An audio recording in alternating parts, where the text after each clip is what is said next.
নমস্কার বন্ধুরা, KS cooking হাউসের তরফ থেকে আপনাদের জানাই স্বাগত। আজকে আমি বানাবো সম্পূর্ণ অন্য রকমের একটি ডিমের তরকারি। তাহলে চলুন রেসিপিটি দেখে নেওয়া যাক। এখানে আমি একটি প্লেটের মধ্যে নিয়ে নিয়েছি 4টে আলুগুলির খোসা ছাড়িয়ে ভালো করে ধুয়ে নিয়েছি, আর 2টো পেঁয়াজের খোসাটা ভালো করে ছাড়িয়ে ধুয়ে নিয়েছি, আর নিয়েছি 4টি কাঁচা ডিম। প্রথমে আমি আলু কেটে নেব। তার জন্য এখানে একটি বাটির মধ্যে নিয়ে নিয়েছি কিছুটা জল, যাতে আলুগুলিতে কষ না লেগে যায়, সেই জন্য এই জলের মধ্যে আলুগুলি ভিজিয়ে নেব।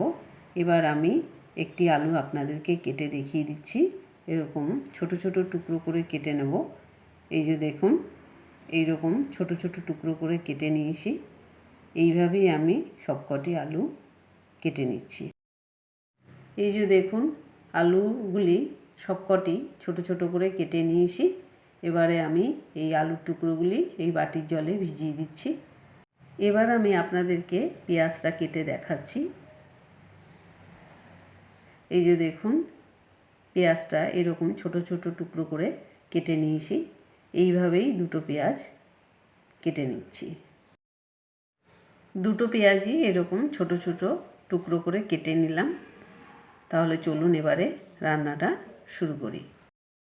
গ্যাস ধরিয়ে কড়াই বসিয়ে নিয়েছি। কড়াইতে দিয়ে দিচ্ছি 4 টেবিল চামচ সর্ষের তেল। এবারে গ্যাসের ফ্লেমটা ফুল বাড়িয়ে তেলটা ভালো করে গরম করে নিচ্ছি। তেল ভালো মতো গরম হয়ে গেছে।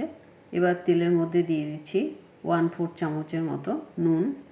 এবার এই নুন আর তেলটা কড়াইয়ের গায়ে ভালোভাবে মাখিয়ে নিচ্ছি, যাতে আলু ভাজার সময় আলুটা কড়াইয়ের গায়ে না লেগে যায়।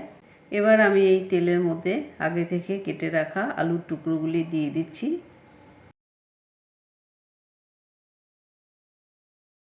আলুর টুকরোগুলি এবার উল্টে পাল্টে নাড়িয়ে নিচ্ছি ভালো করে।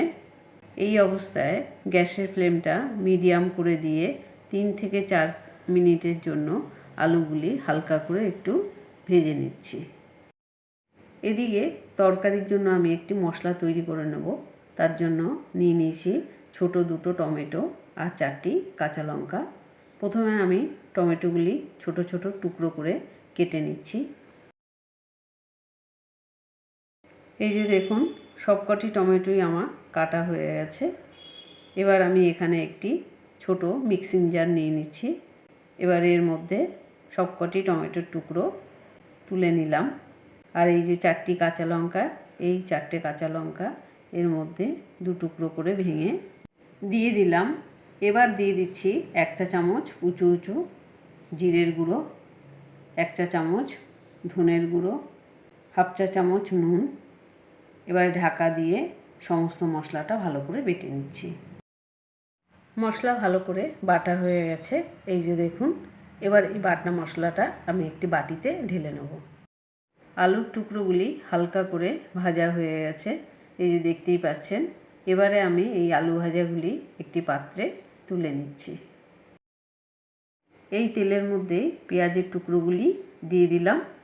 এবার আমি গ্যাসের ফ্লেমটা একদম লো করে দিয়ে 2-3 মিনিটের জন্য পেঁয়াজের টুকরোগুলি হালকা করে একটু ভেজে নিচ্ছি।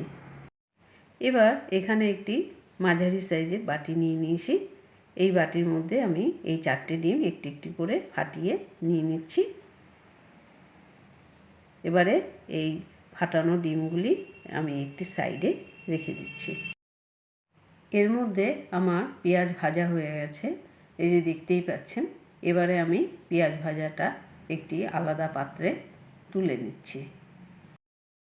এই পেঁয়াজ ভাজা তেলের মধ্যে দিয়ে দিচ্ছি 4টে ডিম, আর দিয়ে দিচ্ছি 1/4 চামচ নুন। এবারে গ্যাসের ফ্লেমটা মিডিয়াম করে ক্রমাগত নাড়তে নাড়তে ডিমটা হালকা করে ভেজে নিচ্ছি। ডিম হালকা করে ভাজা হয়ে গেছে। এবার আমি খুন্তি দিয়ে ডিমটাকে একটু বড় বড় টুকরো করে কেটে নিচ্ছি ভুজিয়া করার জন্য।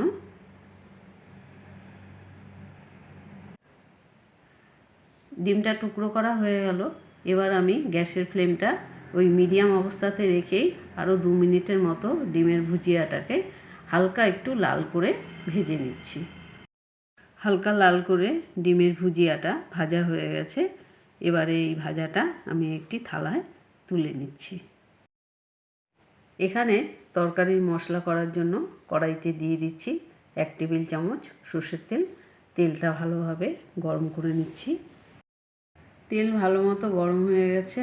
এবার এর মধ্যে দিয়ে দিচ্ছি 2 টুকরো তেজপাতা, 1 চা চামচ সাদা জিরে। এবারে তেজপাতা আর জিরেটা কয়েক সেকেন্ডের মতো একটু হালকা করে ভেজে নিচ্ছি। এবার দিয়ে দিচ্ছি আগে থেকে বেটে রাখা বাটা মশলাটা।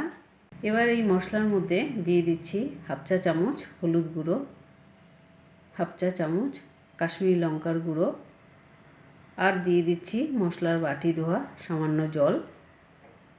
এবারে সমস্ত মশলা ভালো করে মিশিয়ে নিচ্ছি। ভালোভাবে মিশানো হয়ে গেছে। এবারে আমি ঢাকা দিয়ে গ্যাসের ফ্লেমটা মিডিয়াম টু লো অবস্থায় রেখে 3 থেকে 4 মিনিটের জন্য মশলাটা ভালো করে কষিয়ে নিচ্ছি। 3-4 মিনিট পর ফিরে এলাম। এবার কড়াইয়ের ঢাকাটা খুলে নিচ্ছি। এই যে দেখুন মশলা থেকে তেল বেরিয়ে গেছে, কিন্তু মশলা এখনও পুরো কষেনি। এই মশলার মধ্যে এখনও জল জল ভাব আছে। সেই জন্য আমি এবারে গ্যাসের ফ্লেমটা মিডিয়াম করে দিয়ে ক্রমাগত নাড়তে নাড়তে মশলাটাকে একদম শুকিয়ে নেব। যখন শুকনো হয়ে যাবে তখন বুঝতে পারবেন যে মশলাটা ভালোভাবে কষে গেছে। মশলা ভালোভাবে কষানো হয়ে গেছে। কি করে বুঝবেন? এই যে দেখুন মশলাটা শুকিয়ে এক জায়গায় হয়ে গেছে আর কড়াইয়ের 4 সাইডে তেল অল্প অল্প করে ফুটে উঠেছে। এটা দেখে বুঝতে পারবেন যে মশলা ভালোভাবে কষে গেছে। এবার আমি এর মধ্যে দিয়ে দিচ্ছি আগে থেকে ভেজে রাখা আলুর টুকরোগুলি। এই আলুর টুকরোগুলি মশলার সাথে 1 মিনিটের মতো লো ফ্লেমে একটু কষিয়ে নিচ্ছি। মশলার সাথে আলু ভালো করে কষানো হয়ে গেছে। এবার আমি এর মধ্যে দিয়ে দিচ্ছি চায়ের কাপে 2 কাপ পরিমাণ জল। জলটা আলু আর মশলার সাথে ভালোভাবে মিশিয়ে নিচ্ছি। এবারে আমি এর মধ্যে দিয়ে দিচ্ছি আগে থেকে ভেজে রাখা পেঁয়াজটা। পেঁয়াজটাও এই ঝোলের সাথে ভালোভাবে মিশিয়ে নিচ্ছি।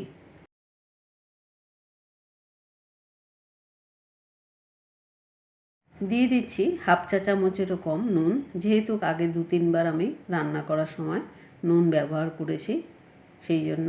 এবার দিয়ে দিচ্ছি আগে থেকে ভেজে রাখা ডিমের ভুজিয়াটা। এবারে এই ডিমের ভুজিয়াটাও এই আলু আর ঝোলের সাথে ভালোভাবে মিশিয়ে নিচ্ছি।